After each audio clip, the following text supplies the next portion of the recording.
Okay, if you would please find a comfortable seated position, whatever that means for you today. I'm seated up on a little bit of a blanket, but you might be in some other position. And I realized I just put my habitual leg in front, so I'm going to change the interlace of my legs so my non-habitual leg is in front. That way I am making sure that I am not reinforcing those habitual patterns in the body. And so that's one of the things we can do when we know something about ourselves, right? Whether it's that I always put one leg in front, or I always carry my stress in my neck and shoulders, or I always tend to lean to one side when I'm standing. Whatever it is, when we become cognizant of our habituations, it gives us an opportunity to counteract that, right? And you might say, oh, but it happens so quickly, I don't have a chance. But the idea is that we start to recognize when it's happening, like I just did here. I could have just gone through, it wouldn't have mattered that much in the moment, but over time it starts to create these tendencies in the body that may be negative. And so we're just looking at those tendencies, looking at those habituations, and seeing what can we do to relax them. And we'll work on that as we progress through our class today. Let's take the heels of the hands into the upper thighs. A little press down, lean forward. You're trying to get that leverage into the upper thigh. Now, if it is uncomfortable in your wrist to do this, you could always do the fist method, which seems to work pretty well for most people, where I'm using the kind of the knuckles of my hand to get in there. And sometimes that even feels a little bit better because you get kind of more surface area of direct pressure. And then we're going to go side to side. And this is where, if you do have a habituated pattern of stress in the neck and shoulders, you can start to explore, unwind as you press into one thigh, lean away, look up towards the sky, going back and forth. You get to choose how quickly you're going. You get to choose how far you're going, how long you linger on one side or the other. Maybe you're gathering information, noticing, this side feels more intensely than the other side. And then coming back to neutral a couple of times with some force. Run the heel of the hand from the hip towards the knee, working your way around the thigh, elongating. Such a nice word, elongating. And then hands to the side ribs. Lift yourself up out of the bowl of the pelvis. Really try to give yourself a helping hand, as it were. And then turning a little from side to side. Turning a little from side to side. And letting the head go with and then some. Right? So as you turn, your torso is going to stop at a certain angle, but your head most likely is able to go just a little bit past. And of course, we're not trying to crank it or anything like that. We're just seeing what's possible. Nice. And then coming back to neutral, let's inhale the arms up in a wide V, just above the horizon line, just above the line of the shoulders, reaching through all 10 fingers. And then drop the tailbone. You'll feel the navel move back. And lift the chin up towards the sky, any amount. And then you can think about this next action two ways. You can think about it like drawing the shoulder blades towards each other across the back, or you can think about it as the hands moving towards the wall behind you. Nice. Take another deep breath here. And then exhale, hands float down to the lap. Let's bring our chin parallel to the earth beneath us. If you feel safe and comfortable, go ahead, close the eyes, going inside to do a little investigating. How is it in this body this morning? Maybe there's little actions that need to occur. right? We've already taken some. Maybe there's more that would feel useful to you. Trying to sort out where you are in space. Trying to sort out if you are evenly balanced on your seat. Maybe you need to lean to the left, to the right, to the front, to the back. Maybe there's a little circling action that would feel useful. But take a moment just to explore what the body might want. And maybe it's just craving stillness. There's nothing wrong with that. Remember, there's no wrong answer here. No wrong answer here. And then descend the tailbone. Let the navel drift up and back. Lift and spread the collarbones. Shoulder blades down the back. Let the arm bones hang heavy. Is the skull balanced? Is there any action that needs to happen there? The top of the spine. Beautiful. And then soften the throat. Relax the jaw. Cheekbones, bridge of nose. Soften the eyes in their sockets. Relax the forehead. Soften the skin at the temples. Relax the inner ears. And then come to the breath. It's the same breath you've been breathing all morning. But now the opportunity is there to investigate, to notice, to be with, to be intimate with your own breath.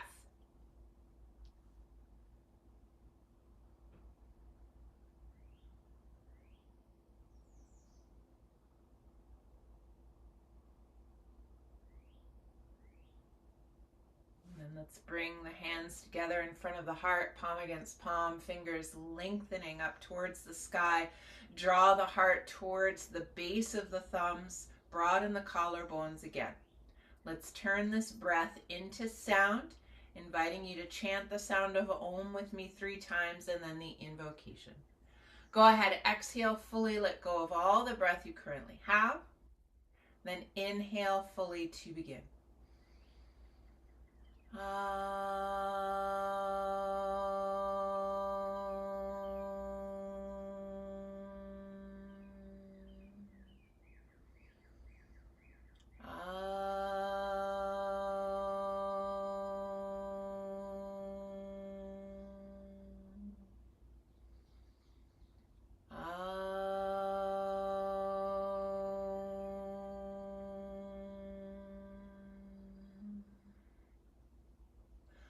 Om Sahana Bhavatu, Sahana Bhunaktu, Saha Viryam Karavavahai, Tejasvina Vaditamastu, Ma Vidvishavahai.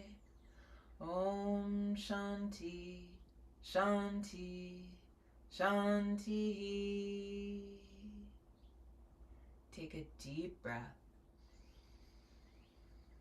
As you exhale, let the chin come towards your chest. Just pause for a moment, looking inward. Introspection, as it were. And then letting the hands fall to the lap. As you begin to inhale next, start to flutter the eyelids open. Then we can raise the gaze, and as been our habit lately, speaking of habituation, we're looking outside if we can. It's a beautiful day here in Maine. Hopefully it's lovely where you are. The sun is shining.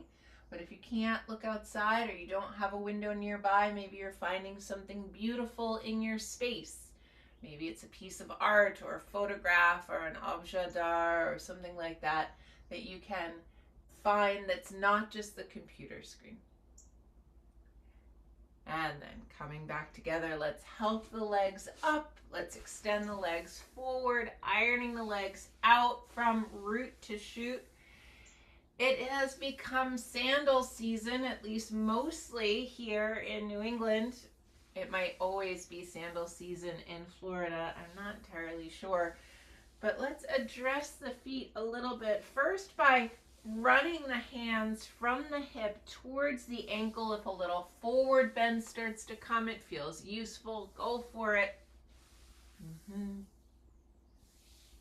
And then hands behind, beside. I'm going to scoot back a little bit. Hands behind, beside. Lift and spread. Might even raise the gaze. We're going to point and flex the feet. Point and flex. Point and flex. Nice.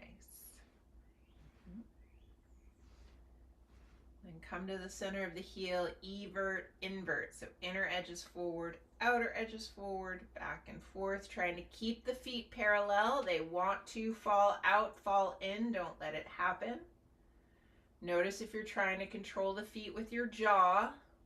Relax the jaw. Relax the throat. Nice. Coming back to neutral, we're going to squeeze the toes, then release. Like you're making little fists with the toes. Squeeze the toes, then release. Squeeze, release. Yes. Don't be aggressive, especially if you have a tendency towards cramping. If you feel any of that start to begin, you just let it go. Nice. And then big toe up, 4 toes down, like you're hitchhiking with your feet. And then big toe forward, 4 toes back. Breathe. Inhale, exhale. Going back and forth as it feels good to you.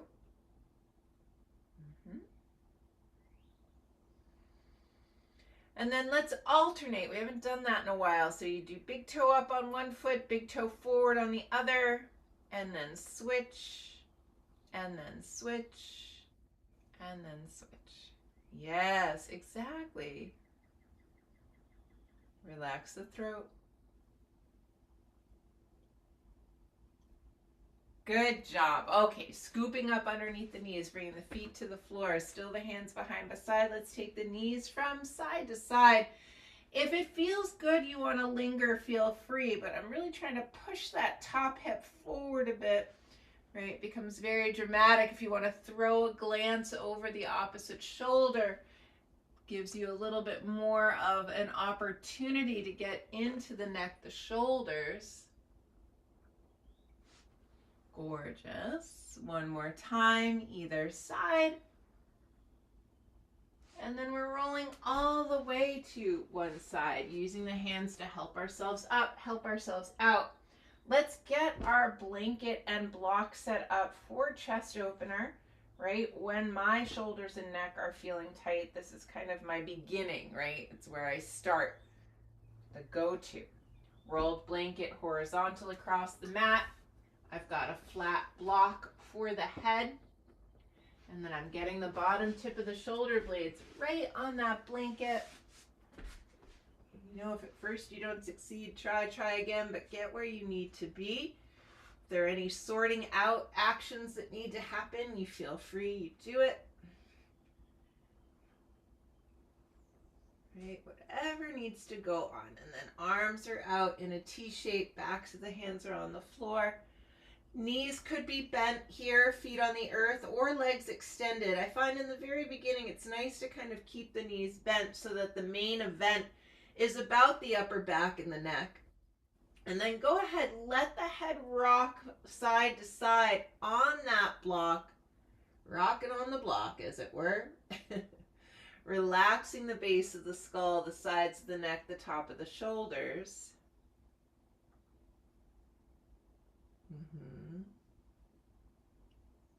Nice. And then bringing the head back to neutral. Now, if you wanted to extend the legs, it would be a good time to do so. Of course, you don't have to. You can always keep the knees bent, turn the big toes towards each other, and let the knees fall into each other. Others, the legs are extended, reaching through the inner heels, rolling the inner thighs towards each other, rolling the big toes towards each other, drawing navel to spine, pubic bone to belly button, turning the lower frontal ribs down towards the earth. So we're getting this nice, long, neutral spine.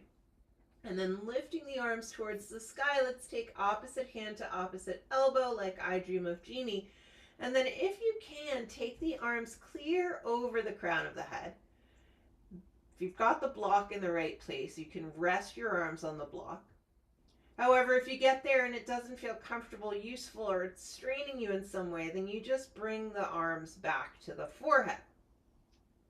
If that's still not feeling good in your body for some reason, then you release it entirely. Now, if you're like most people, as soon as you brought the arms up and over, your chin went with them. So go ahead and draw the chin back down towards your chest. And then take deep, full breaths into the upper lobes of the lungs. Softening the jaw, the teeth, the tongue.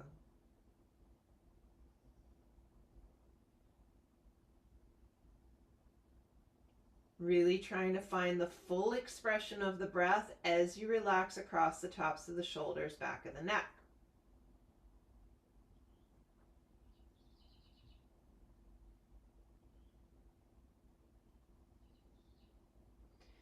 And then making a mental note which forearm is on top.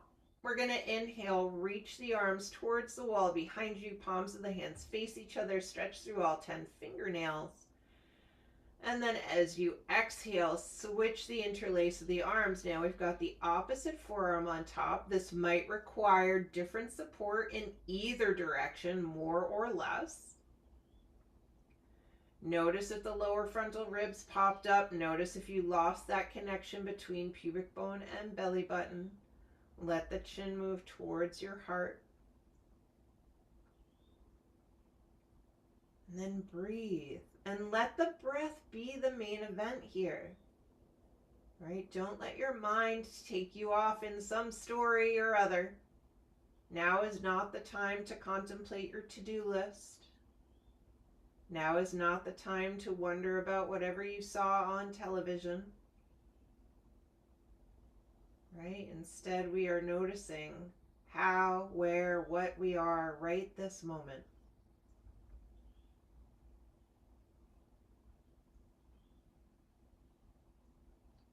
And on an exhalation, letting the arms go back out and down to the sides. Everybody bends the knees now, walking the feet to the edges of the mat.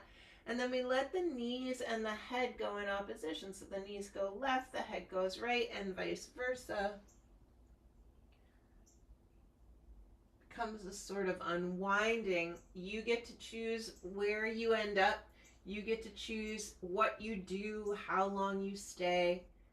Right? You might be playing around with this in some other way, especially if the upper back has been feeling tight. You might be making that the main event. It might be that having the knees and head in opposition feels really useful. You stay there with it. Right? And then there's everything in between.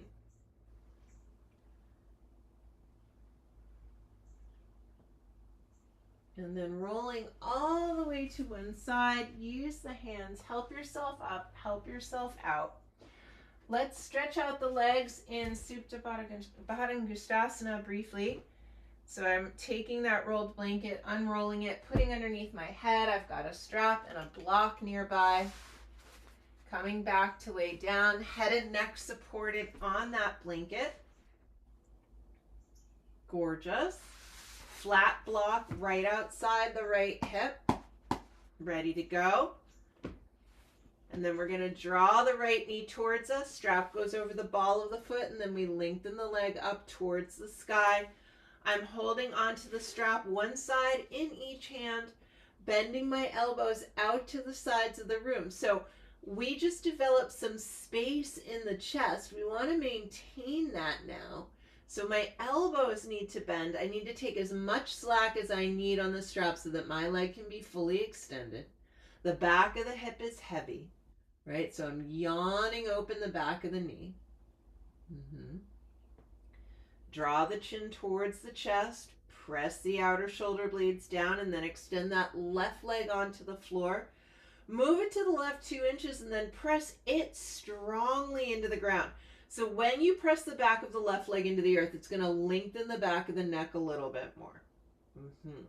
Navel to spine, pubic bone to belly button. Yes, broadness here. Beautiful. And then what does it feel like to press the inner edge of that left heel into the ground? right? You get that little internal rotation in the thigh. Nice. Listen carefully. Both sides of the strap in the left hand briefly. Right hand comes to the top of the right thigh. And I want you to press the head of the femur bone away as you keep the foot where it is. Right? So I have to pull a little with my left arm as I press with the right. Nice. Maintaining that. Both straps back into the right hand. Left arm reaches out to the left. Palm of the hand faces down. We inhale to get long. We exhale to move. That right leg comes out and down to the right. Plug the upper right arm bone into the shoulder socket. Keep moving the tailbone towards the inner left heel. Lower abdomen, from the belly button down, rolls from left to right. Upper abdomen rolls from right to left. So when I roll the upper abdomen down, I actually feel the rib cage turn, right? It's like you're trying to get those outer left ribs closer to the earth. I'm still pressing the back of the left leg into the ground. And then once we're here, we breathe, right? Annie said something remarkable on Tuesday. She said that we forget the instruction in Light on Yoga that once we're in the pose, we take 6 full breaths. Right? It's easy to lose track of that.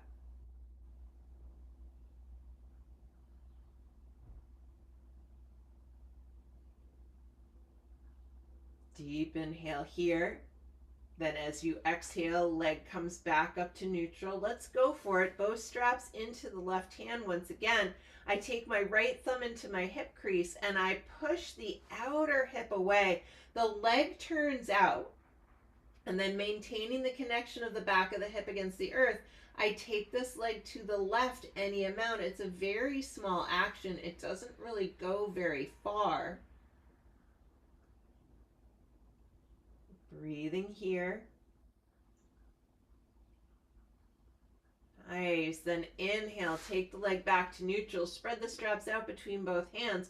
You're going to take the leg a little towards us, a little away, a little towards us, a little away. Then we exhale, release the leg from the strap, both legs on the ground now.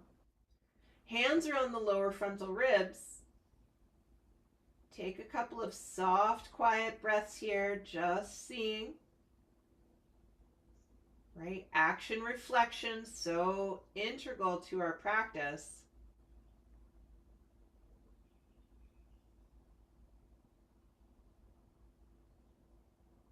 And then let's move the block to the second side. So now I've got the block outside the left hip. I'm bending both knees.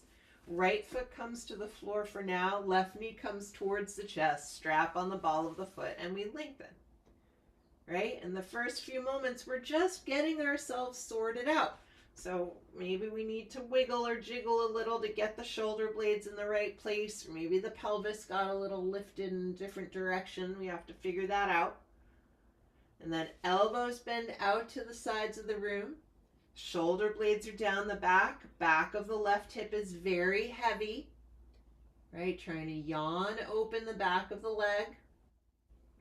Navel to spine, even here. And then extending that right leg onto the floor. It can absolutely move to the right an inch or two. And then firmly press the leg down. Maybe that changes your relationship with the left leg. I don't know. You have to find out. And then inner corner of right heel. Can you intend? It might not be that much happens, but can you feel that intention of the inner heel pressing down? Nice. Both straps in the right hand. Left hand presses the top of the left thigh away. Feel the firmness. It's the muscles moving to the bone. But don't take up tension in the throat or the jaw. And then both straps into that left hand. Right arm reaches out to the right. Palm is down. We inhale for length. We exhale for action. Now that left leg is out and down to the left. Upper left arm bone plugged into the shoulder socket. And then let the lower abdomen roll to the left. That inner left thigh gets very long. And then upper abdomen, we're trying to draw it over and down to the right.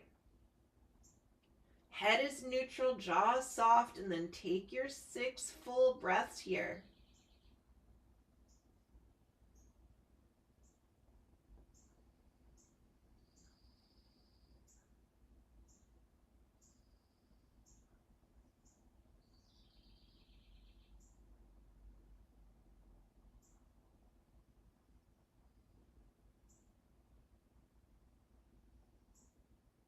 And inhaling for length, exhale for action, bringing the leg back up to neutral.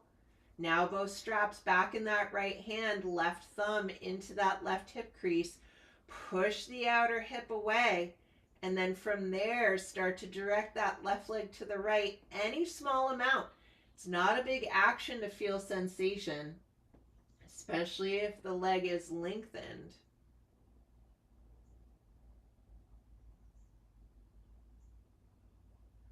Inhaling back to neutral, spread those straps out one more time.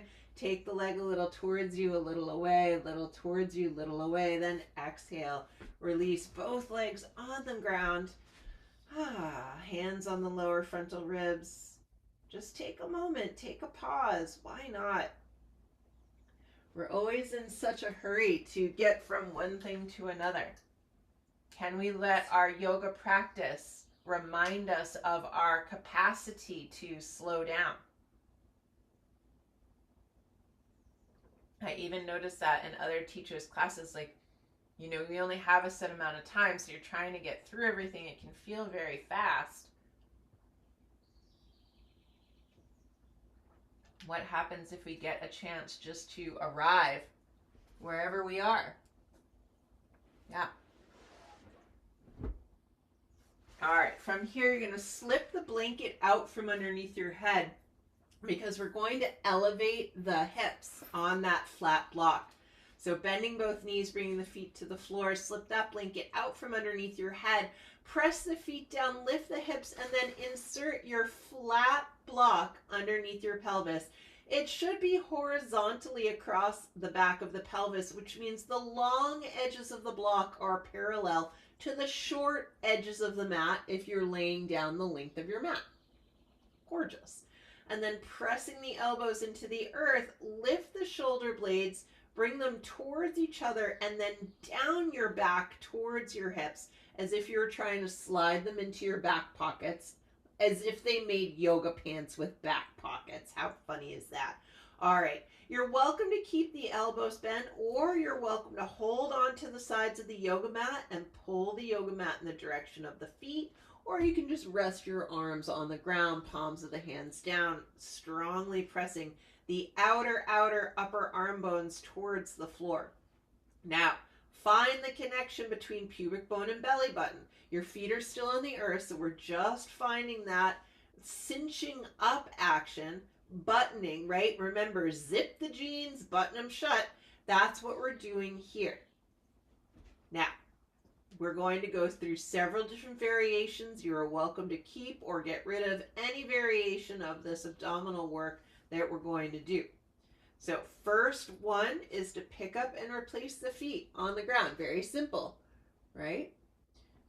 I'm not bringing my thigh bone any closer than directly over my hip socket. And I'm just picking up, it's like I'm marching in place. Marching in place. So this is option 1. This is our first variation. I'm not letting the pelvis rock. I'm keeping that engagement of pubic bone to belly button, navel to spine, right? I can even, if I wanted to, use my fingers in my belly to see, oh, do I have the proper amount of firmness there? All right.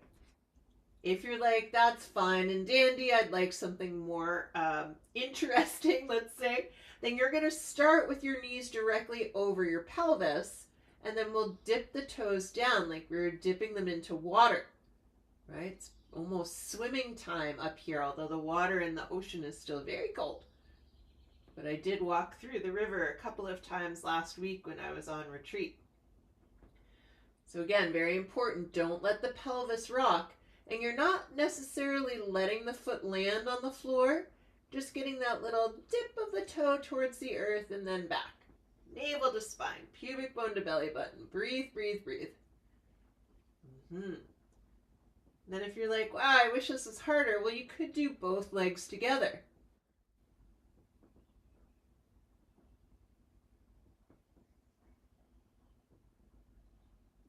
Beautiful. If you wanted it to be even harder, you could flex the feet and tap your heel bones on the earth. And you might go back to one at a time for that. Keep that navel towards spine, pubic bone to belly button.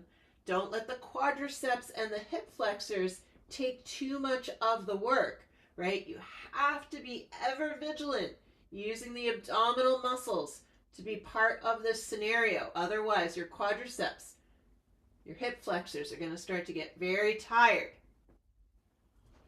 Maybe you're holding onto the mat, pulling it in the direction of the feet. Maybe you're doing both legs at a time. Maybe you're doing some variation, right? Maybe you're alternating toe taps, heel taps. Soften the throat. Relax the neck.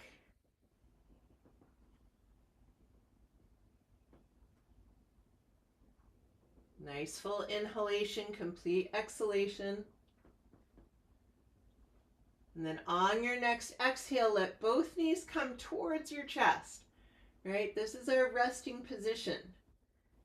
Gently, it's so small, take the head a little left, a little right. It's not a big action.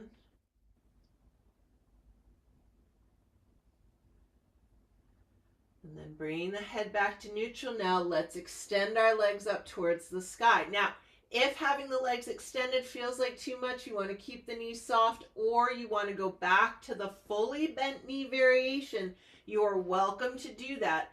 If you lost doming in the chest in the resting position, you can repress your elbows into the earth to get that spaciousness across the frontal line of the chest.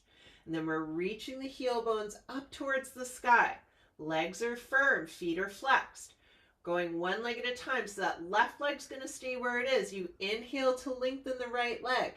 Exhale, start to lower the right leg towards parallel to the floor.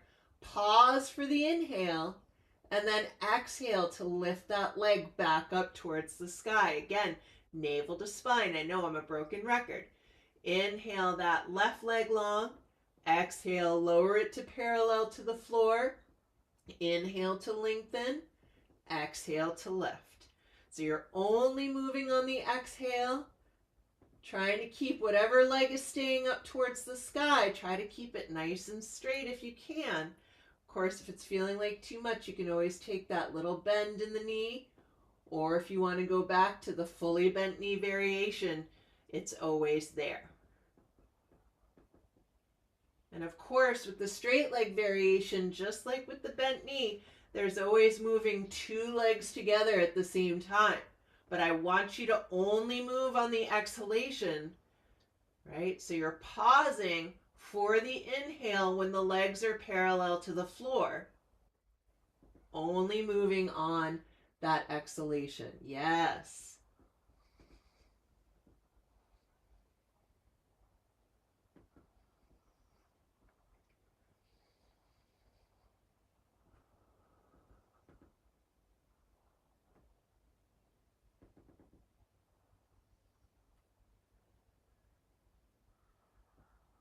Couple more. Either one leg at a time or both legs together.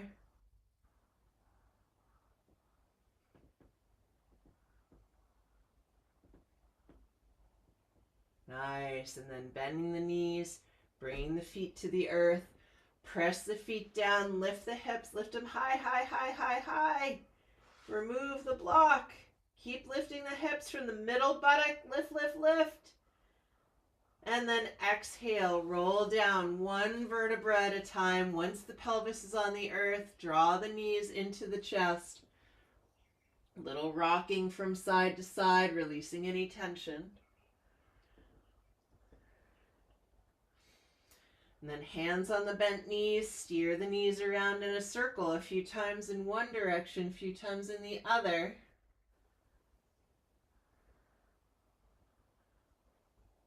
And then if you can, if you're trying to protect the spine for any reason, just roll to one side and come up to seated. Others, hands behind the thighs now, doing a little rock and roll, rolling up to balance on the tailbone, rolling back to the bottom tip of the shoulders, and then back up. We're not rolling onto the neck. Just seeing, can you control your roll? Nice. Next time you come to balance on the tailbone, could you stay? Find your balance, lift the heart, navel to spine, even here, shins parallel to the floor. And then could you lift and release one arm, reaching it forward, then perhaps the other arm. So Navasana, Paripurna with oars.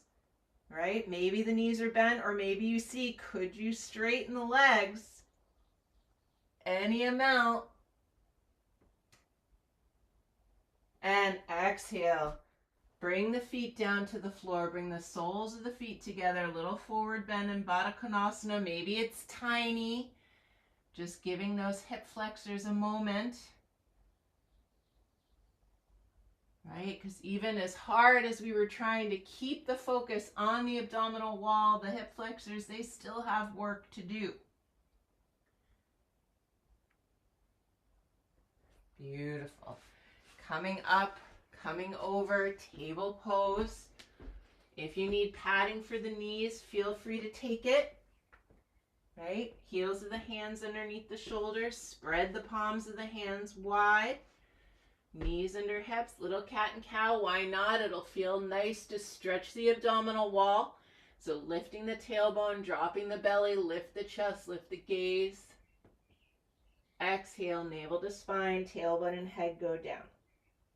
Going back and forth at your pace, whatever that means today. And indeed, it might feel good to linger in one shape or the other. If it's feeling really useful, go ahead and go for it. Why not?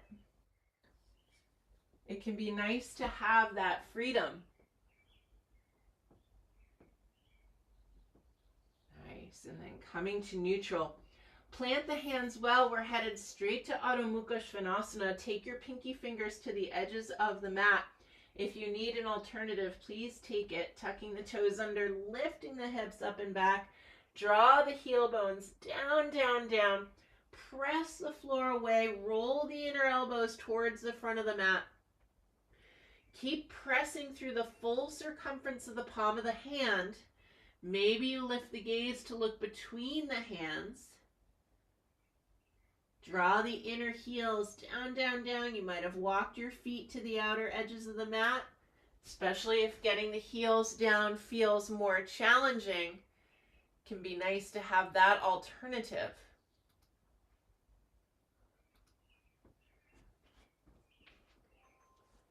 And then we're headed to standing forward bend. And I'd like you to walk your hands towards your feet today to come to your Uttanasana. Right, so walking the hands towards the feet, letting the head go. If you need to soften the knees, go ahead. But having the legs a little wider lets us dispel any heat that might have come into the body over the last several days, right? Because it has been a little warmer. It was kind of a shock. We went from very cold to very warm. That seems to be the tendency this summer. You might shake the head a little no, a little yes. Gorgeous. And then hook your thumbs into your hip creases, hook the hips back, lengthen the spine, inhale to get long, exhale, navel the spine to come up to standing. Ta-da, we made it. Let's roll the shoulders forward, up, back, and down. Forward, up, back, and down. We're going to use this as our before picture because my favorite thing to do when my neck and shoulders are tight, and I want to show you again so you remember, right? Because it's really the best tool. It doesn't take a lot of time, and it's super effective, right? Like people just, when they do this, it's like the whole system really gets a refresh, but especially the neck and shoulders. So as you roll the shoulders forward, up, back, and down, I just want you to feel where you feel tightness, where you feel constriction, where you feel like there's any kind of tension, which, like, if you're human, like, it's there. I don't know that I've ever met a human that had like a relaxed shoulder and neck area all the time. So it's just the nature of the beast. But then we are going to do the brachial raking. So you need to find a space in your room that you can take the full palm of your hand to, right? And I've got this little spot right here. It's perfect. It's between a picture and my I guess it's my altar, my bookshelf here. And it's also in a good place because you can kind of see what's happening in my arm. Now, I'm going to walk away so you can see what's happening in the rest of my body. When I have the palm of the hand here, notice that my feet are hips distance apart. I'm not leaning into the wall, and I'm not so close that my elbow is bent, but I found this perfect position, right? Where my arm is fully extended. It's not so high that my shoulder is lifted. It's not so low that I'm drooping. So you got to find the Goldilocks moment. The opposite arm could either, you could put the hand on your hip or you can just let it dangle by your side. I am not locking my knees. My knees are soft. I'm lifting and spreading my collarbones, right? Reaching through the crown of the head, pressing the full circumference of the palm of the hand into the wall. It's like I'm trying to push the wall away. My fingers are spread. My middle finger is pointed up towards the sky. And then as you feel ready, it's like you're taking little baby steps to turn your torso, your body, towards the center of the room. So I'm working from the feet. I'm not just turning my torso. So I'm taking little baby steps with my feet as if I were trying to turn my torso into the center of the room.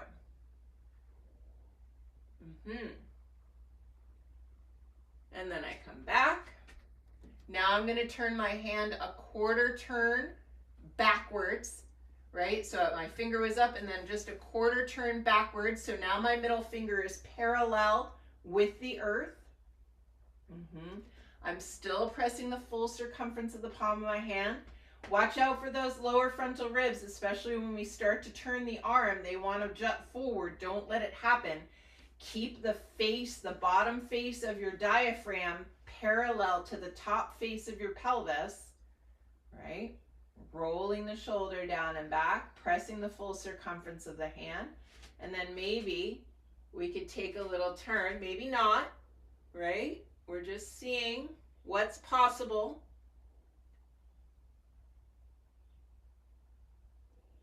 Nice, and then coming back. Last one.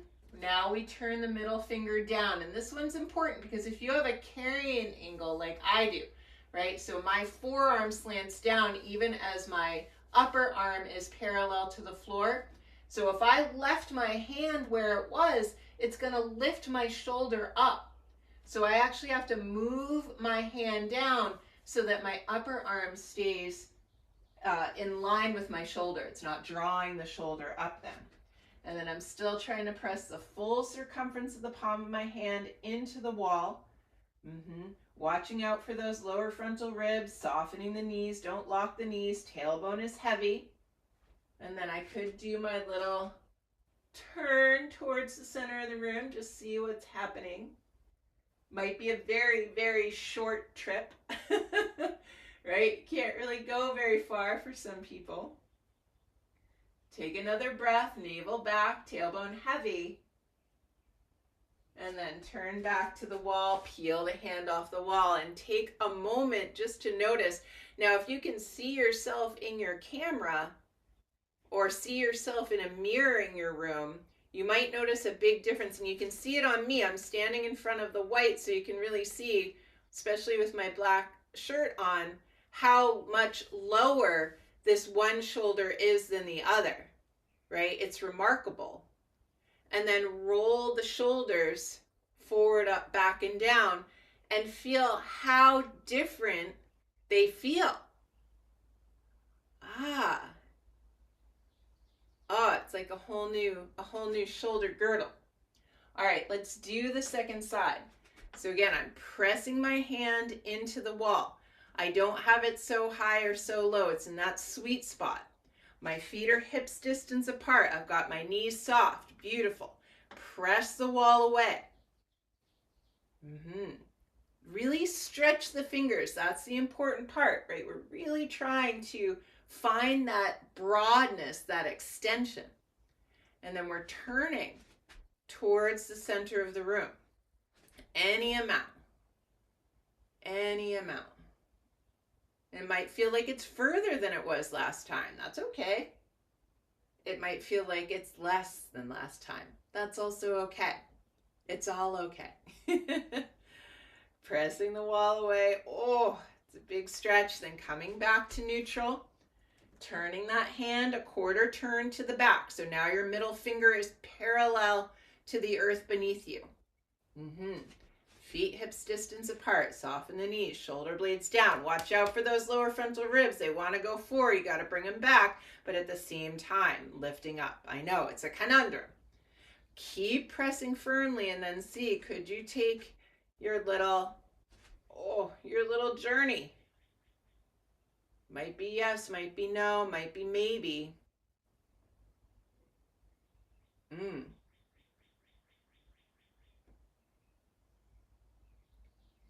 then back to neutral. Now we're turning the middle finger down. Middle finger towards the floor, right? And notice if I kept my hand where it is, see what happens to the shoulder? I got to bring it down. Yes, because I've got that weird monkey arm carrying angle thing going on. Soften the knees, lower frontal ribs back. I know, I'm broken record. And then turning any amount. Ooh, you can't go very far. Be gentle. If you get to a point where it feels excruciating, know that you can back off, right? But just see what's possible. Are you holding the breath? Could you inhale, exhale here? Nice. And then turning back. Releasing the arm. And then roll. Hopefully now when you look in the mirror or the camera, you see they're the same. They're the same. Cool. All right. Let's do one more thing for the neck and shoulders. I'm just closing my door because I want to have a space on the wall where you can see what I'm doing. If you have a hair clipping, you're going to need to take it off. I don't know that we've done this one in a while. I don't think I've done it with you since we were all in the studio together. But you need a flat block, okay?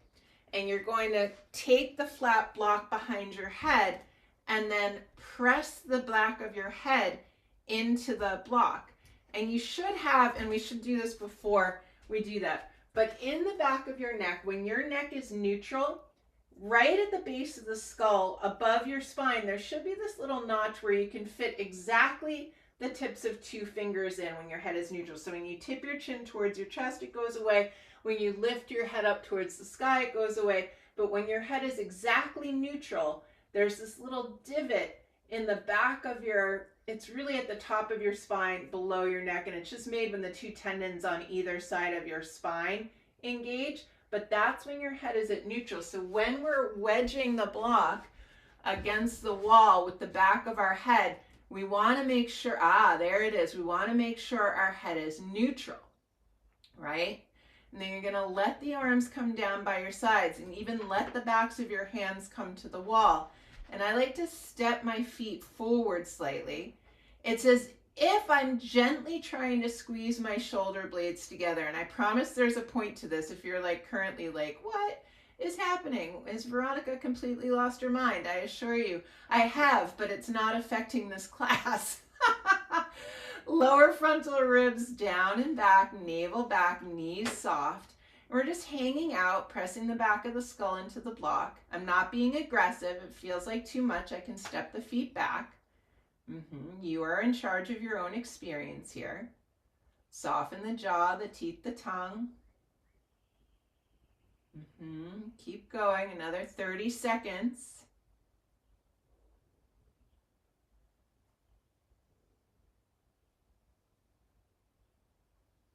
Yes, and then I want you to reach up, take the block out, bring your head, bring your head away from the wall. Do you feel that? It should feel like your head is like floating up off of your spine. And then you can turn your head gently from side to side.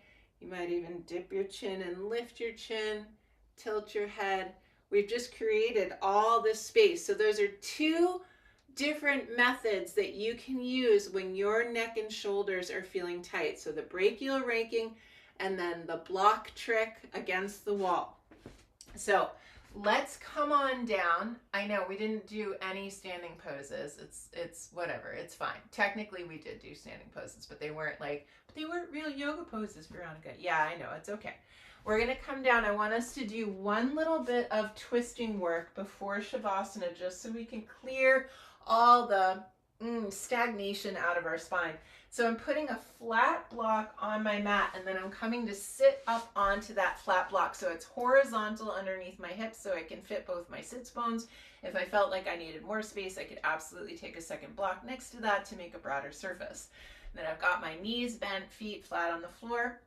I'm going to reach underneath my right leg, catch my left ankle, and draw my left ankle in so that my knee comes to the floor. Now, if this wasn't working for me, I could absolutely keep the bottom leg straight, right? I would just extend the leg in front of me. But if you can, tuck that foot in by your outer right hip. If you have to adjust yourself on the blocks like I just did, no problem, you do it.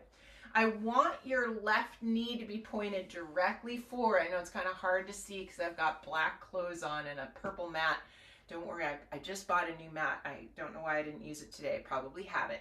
All right, and then we're going to step this right foot over. So now my right foot is on the outside of my left knee. Right foot is on the floor. Interlacing the hands on the front of that shin. I'm going to draw it towards me as I climb up the frontal plane of the spine. Shoulder blades down the back. Nice.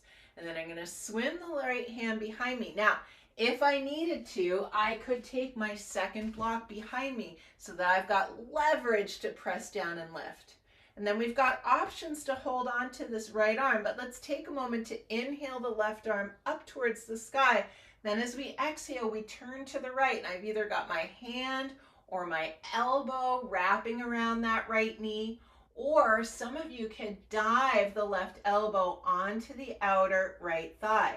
And then we're pressing down through the base of the spine to lift up. Turning, turning, turning from the belly, the rib cage, the collarbones. Keep the torso turning to the right. Let's take the chin up and over that left shoulder. There should be lots of freedom there for that after all we've done. Gorgeous. Another inhale here. Then listen carefully. On your exhale, I want you to go all the way around. So now the left hand's coming behind us. The right arm comes inside that right knee, and you're turning to the left. Right? It's a little counter twist. Twist, counter twist. And then exhale to release, undoing the legs. And then we'll do that much to the second side. So taking my left hand underneath my left leg, catching my right leg, bringing it down to the floor. If it doesn't come down easily, I extend it forward. Everything else remains the same. We're stepping that left foot over the right leg, left foot firmly on the floor. I'm not on the toes, I'm not on the heel. The whole sole of the foot is there. Then I'm interlacing my hands on the front of my left shin. Shoulder blades down the back, lifting the sternum. Let's even lift the chin just for a moment because we can. Gorgeous. Chin back to neutral. Taking that left hand behind us. I find the floor or I find the block. Notice how I lift the sternum. And then I'm inhaling that right arm straight up. Get long. Maintain that length now as you turn, using the hand or the elbow around the knee or diving the elbow onto the outer thigh. And then I can't emphasize this enough. The more you press down, the more you can lengthen. Inhaling to lengthen, exhaling to turn. Gorgeous. I'm firmly pressing that left foot into the earth. And then keeping the torso turning to the left, I take the chin up and over the right shoulder to look down at the floor on the right hand side. Taking a breath here. And then on my next exhale, we're going all the way around. Beautiful. Getting that counter twist through the spine. It feels so good to release. Nice. And then exhale, come back to neutral. Let's undo the legs. It's time for Shavasana. My blanket just happens to be nearby. I'm going to use it for the back of my head and my neck. Got my blocks ready to go for behind my thighs. I'm just coming to lay down for however amount of time we have. Got 2 minutes for Shavasana. I think that's a nice time. Lengthening the legs out. Gorgeous. Let them rest. Arms a comfortable distance to the body. Palms up towards the sky. Chin towards the chest. Eyes closed. Let's open the mouths wide. Stick the tongue out. Stretch, stretch, stretch. And then draw the tongue back into the mouth. Let just the lips come back to touch. Let go of yourself here, my friends.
And letting one strand of your awareness come back to hear my voice.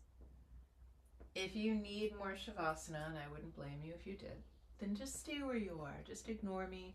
There's nothing else you need to do. You're in a perfectly sweet spot to relax and enjoy. Others, perhaps you are ready to move or you're time-bound in some way. And if that's you, I just want you to start deepening the breath. Deepening the breath, coming back to the surface of the body, moving fingers or toes, ankles, wrists. And then when you feel ready, gather the knees back into the chest. Give yourself a hug.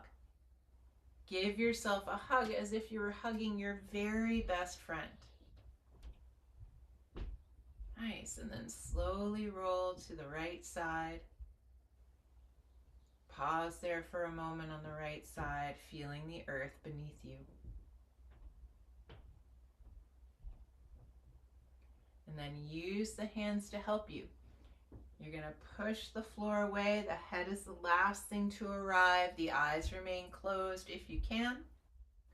Then let's take the hands together in front of the heart. Lift the sternum to the base of the thumbs. Broaden the collarbones. On an exhalation, let the chin move forward and down, bowing to the seat of the soul, the seat of the self. The light in me is deeply honored by your light, grateful for your practice, and humbled by your presence. And in case no one's told you yet today, I love you. And I am convinced of your capacity, of your ability to continue crafting a life worth living. Thank you so much for being here. Namaste. Namaste. Good job.